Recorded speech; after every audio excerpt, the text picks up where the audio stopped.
பலர் வாழ்வதோடு சரி, சிலர் தான் வரலாறு ஆகிறார்கள். கல்வி என்றால் என்னவென்றே தெரியாத ஒரு கருப்பின சமூகத்தில் பிறந்து ஒற்றைச் சுடராக பல சுடர்களை ஏற்றியவர்தான் கருப்பின பெண் குழந்தை மேரி. அவரை பற்றி இங்கு காண்போம். மேரியின் குடும்பச் சூழல். மேரியின் குடும்பத்தினருக்கு பகல் முழுவதும் பருத்தி காட்டில் வேலைகள். ஒரு நாள் ஒரே ஒரு நிமிடத்தை கூட வீணாக்கிவிடக்கூடாது என்று நினைக்கும் குடும்பம் அது.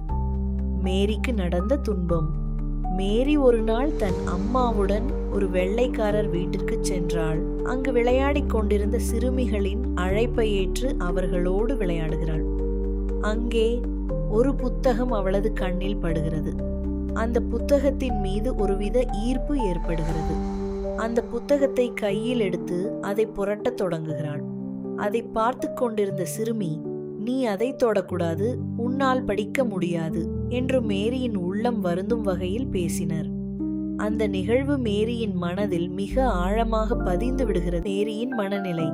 அந்த நாள் முழுவதும் அவள் துயரத்துடன் இருந்தாள். நான் படிக்க வேண்டும், நான் வாசிக்க கற்றுக்கொள்ள வேண்டும், நான் எழுதவும் படிக்கவும் கற்றுக்கொள்ளப் போகிறேன் என்று தனக்குள் கூறிக்கொண்டாள். பள்ளிக்கு செல்ல விரும்பும் எண்ணத்தை பற்றி தனது தந்தையிடம் கூறினாள். இங்கே நமக்கென்று பள்ளிக்கூடம் இல்லையே என்று அவர் கூறினார். தூண்டுகோல் மிஸ் வில்சன். ஒரு நாள் மிஸ் வில்சன் என்பவர் மேரி படிப்பதற்குத்தான் உதவி செய்வதாக கூறினார். மேரி செய்வதறியாது திகைத்து நின்றாள்.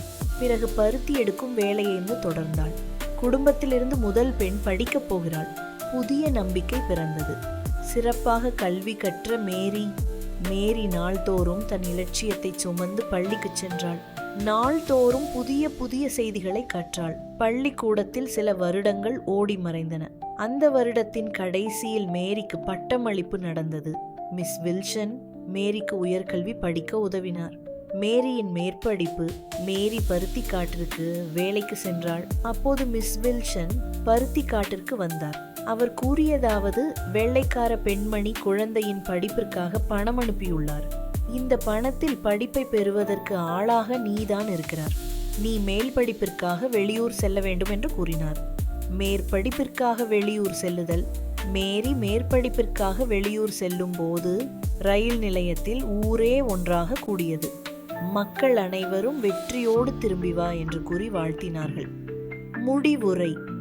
மனதில் ஆர்வமும் விடாமுயற்சியும் இருந்தால் எதையும் சாதிக்கலாம் என்பதற்கு மேரியின் கதை ஒரு சிறந்த சான்றாகும்.